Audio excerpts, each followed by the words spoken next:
Assalamualaikum warahmatullahi wabarakatuh. Yang saya hormati Bapak Gandum Triono selaku dosen dari mata kuliah Artificial Kecerdasan Tiruan atau Artificial Intelligence atau AI. Saya perkenalkan, di sini saya bernama Denny Aditya Saputra dengan NIM saya 2511510345. Oke, pada kesempatan kali ini saya akan mempresentasikan tugas dari mata kuliah ini. Di antaranya adalah sejarah AI, lalu ada domain atau kelompok AI, lalu yang ketiga adalah tools AI yang digunakan dalam kehidupan sehari-hari atau yang pernah digunakan oleh saya sendiri. Oke, masuk ke agenda 1 yaitu sejarah AI. Di sini akan membahas terkait dengan sejarah singkat AI, tokoh, dan era AI sendiri. Oke, yang pertama adalah sejarah singkat AI. Awal konsepnya pada tahun 1940 hingga 1950, cikal bakal AI atau kecerdasan buatan dimulai dari pemikiran para ilmuwan seperti Alan Turing yang mempertanyakan apakah mesin bisa berpikir seperti manusia. Konsep-konsep matematis dan logika dari Wiener serta Shannon kemudian memperkuat dasar teori AI hingga bisa dikembangkan secara ilmiah.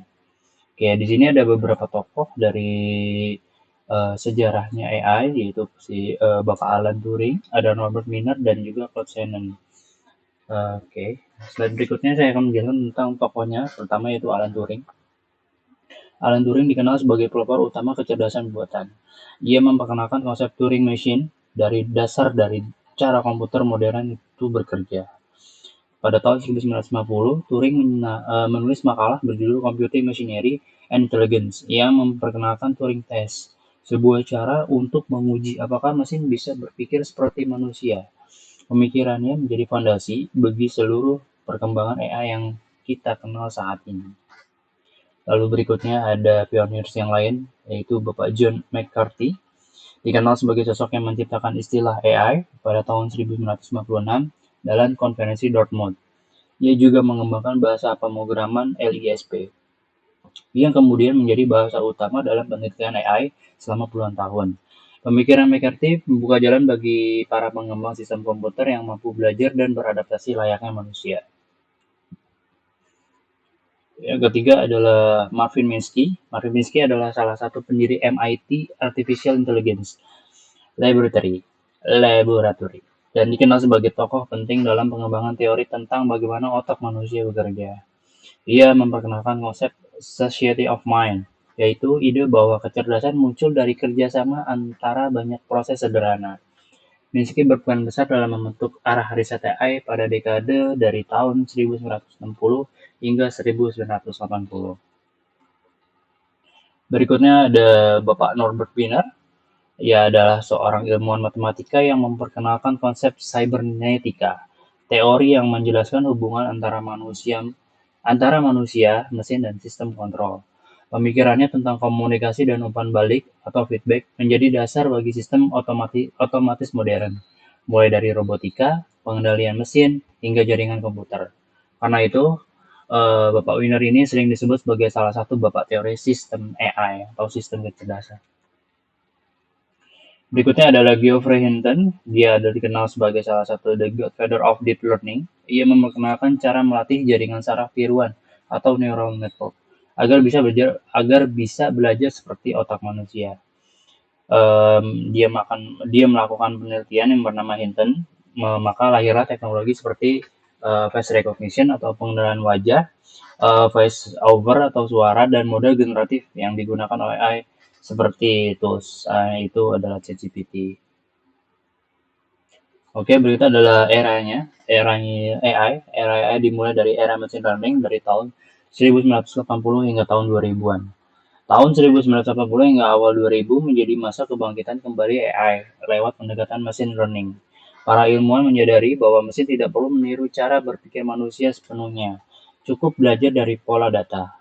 Konsep inilah yang membuka jalan bagi era deep learning.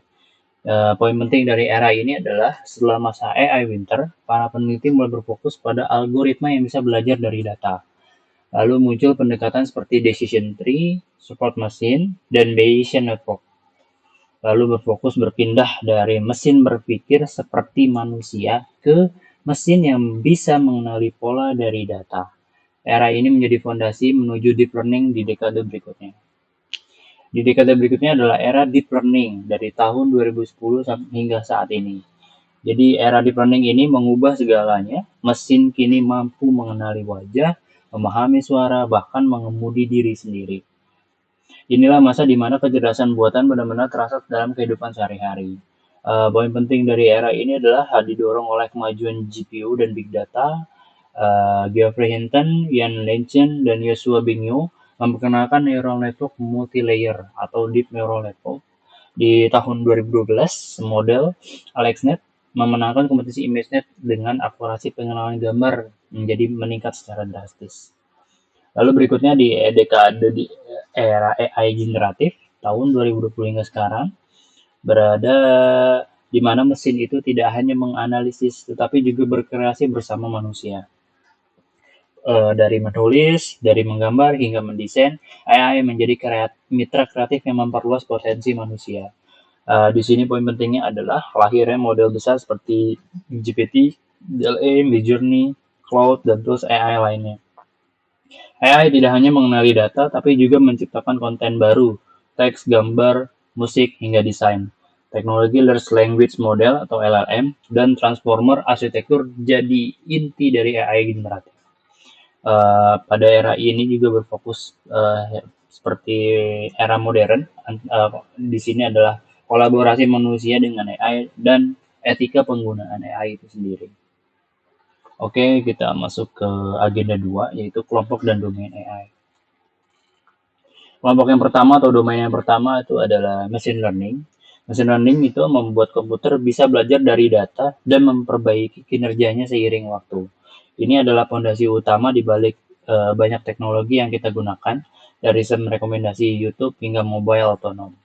Inti utama dari kegiatan era machine learning ini inti utamanya adalah kecerdasan buatan secara modern, lalu membuat komputer belajar dari data tanpa diprogram secara eksplisit.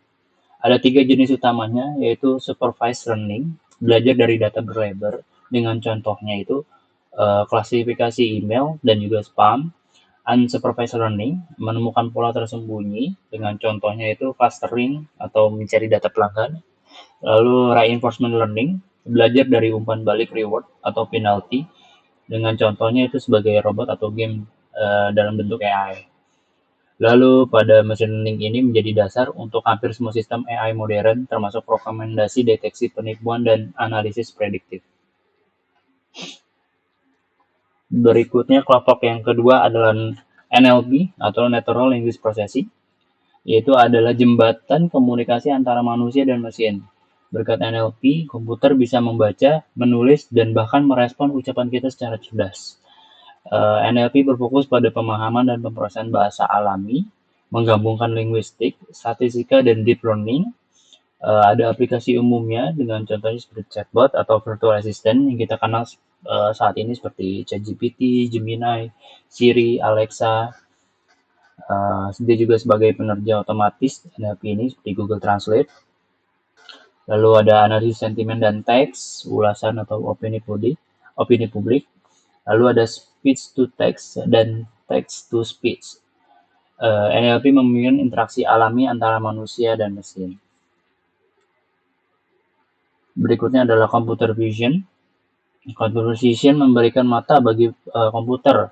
Dengan maksud teknologi ini, AI itu dapat mengenali wajah, membaca lingkungan, bahkan membantu dokter menganalisis gambar medis. Pada kelompok ini, computer vision berfokus pada kemampuan AI untuk menganalisis gambar dan video, berbasis pada Convolutional Neural Network atau CNN. Seperti aplikasinya adalah deteksi wajah dan objek, kendaraan tanpa pengemudi, analisis citra medis, contohnya seperti X-ray atau MRI yang ada di rumah sakit, lalu sistem keamanan dan pengawasan. Di sini computer vision juga sebagai kombinasi visual plus deep learning menjadikan mesin mampu mengenali dunia visual secara akurat. Berikutnya adalah speech and voice recognition. Speech AI membuat interaksi manusia dan mesin menjadi lebih alami. Ini ini kita bisa berbicara dengan perangkat dan perangkat benar-benar mengerti apa yang kita maksud. Mengubah suara manusia menjadi data digital yang bisa dipahami oleh komputer melibatkan dua kemampuan utama, yaitu speech recognition, mengenali ucapan manusia, speech synthesis, menghasilkan suara dari teks, lalu aplikasinya seperti asisten suara Siri, Google Assistant, lalu ada voice command di mobil dan IoT, lalu caption otomatis pada video dan rapat daring yang ada tools AI seperti di Zoom. Lalu memanfaatkan deep learning dan NLP untuk memahami intonasi dan konteks suara. Lalu ada kelompoknya lagi, berikutnya adalah expert system dan robotik gitu. Expert system meniru pemikiran manusia, sedangkan robotik meniru tindakannya. Dua bidang ini membawa AI keluar dari layar komputer menuju dunia nyata. Expert system meniru logika dan pengetahuan manusia ahli gitu. Dengan contohnya adalah MYCIN atau seperti untuk melakukan diagnosa penyakit, atau dendral, yaitu ada seperti analisa kimia. Robotik AI menggabungkan sensor, aktuator, dan algoritma untuk berinteraksi dengan dunia nyata. Seperti contohnya adalah robot industri, drone, lalu ada robot untuk pelayanan publik. Untuk expert system dan robotik ini berfokus pada decision making dan autonomous action. Lalu di kelompok berikutnya ada planning dan reasoning atau AI kognitif. Planning dan reasoning membuat AI tidak hanya cerdas dalam belajar, tetapi juga bijak dalam mengambil keputusan. Jadi disinilah AI itu benar-benar meniru cara berpikir manusia. Fokus pada kemampuan merencanakan, bernalar, dan mengambil keputusan logis. Mampu memperkirakan konsekuensi dari tindakan sebelum dilakukan. Biasanya ini digunakan dalam sistem navigasi, lalu ada game AI, dan ada manajemen logistik dan jadwal auto schedule atau jadwal otomatis. Planning dan reasoning ini sering dipadukan dengan machine learning untuk menghasilkan sistem adaptif yang cerdas. Varian-varian yang ada di AI yang ada di lapangan bisa digunakan dalam edukasi, dalam agrikultur, dalam entertain, lalu juga ada dalam cyber security itu sendiri. Masuk ke agenda 3, yaitu tools AI yang digunakan dalam membantu produktivitas. Di sini saya akan memperkenalkan tentang tools AI yang bernama Cursor.com.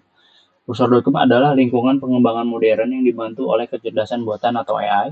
Jadi cuma tidak hanya sekedar menulis code, tapi membantu berpikir, menganalisis error, dan memahami konteks proyek secara menyeluruh. Cursor AI ini adalah AI powered code editor yang menggabungkan AI buatan dengan pengembangan perangkat lunak. Dikembangkan di atas basis Visual Studio Code, tetapi integrasi AI assistant yang dapat memahami konteks code. Fungsinya dari Cursor.com ini mirip seperti ChatGPT yang ChatGPT-nya itu khusus untuk programmer karena mampu membaca, memahami, dan menulis kode langsung di dalam editor. Cursor.com juga mendukung banyak bahasa pemrograman seperti Python, JavaScript, TypeScript, Go, Golang, C++, Java, dan lain sebagainya. Di sini kita bisa lihat halaman dari Cursor.com ya. Lalu fungsi dan fitur utama Cursor.com berbeda dengan sekedar autocomplete tools AI biasanya. Cursor memahami struktur proyek. Jadi dia bisa memahami struktur proyek yang kita buat, dia bisa membaca file lain, mengenali dependensi, dan menulis code dengan pengetahuan penuh tentang konteks program. Fungsinya dan fitur utamanya diantaranya adalah code understanding, menganalisis struktur dan logika code, AI code completion, menyelesaikan baris code secara otomatis berdasarkan konteks dan pola, code refactor and debug, mengoptimalkan atau memperbaiki code secara otomatis dengan penjelasan langkah demi langkah. Ada inline chat, berinteraksi langsung dengan AI dalam editor. Contohnya, kita bisa menuliskan, buatkan fungsi sorting dengan quick sort. Nah, nanti akan ada AI assistant yang akan membantu menjawab. Lalu ada document aware intelligence atau AI mengenali seluruh isi file proyek dan dependensinya. Jadi bukan hanya file yang sedang dibuka, tapi dia juga bisa melihat keseluruhan isi file dan dependensi. Lalu ada learning integration, jadi ini cocok untuk pembelajaran pemrograman karena AI menjelaskan logika dan solusi secara interaktif. Berikutnya, kecerdasan utama dari Cursor.com itu antara ialah memadukan dua bentuk kecerdasan antara linguistik untuk memahami bahasa manusia dan logis matematis untuk menerjemahkan menjadi logika pemrograman, termasuk dalam domain NLP (Natural Language Processing) dan juga machine learning, mengandalkan Large Language Model (LLM) yang telah dilatih khusus untuk memahami kode dan bahasa alami.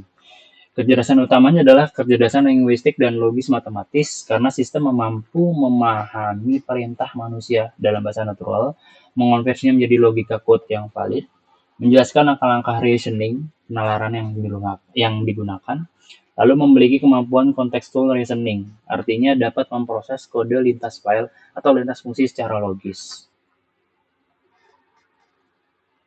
Arsitektur dan cara kerja Cursor.com. Di sini Cursor.com memanfaatkan konsep Retrieval Augmented Generation, di mana AI tidak hanya menjawab berdasarkan model, tapi juga membaca langsung konteks dari proyek penggunanya.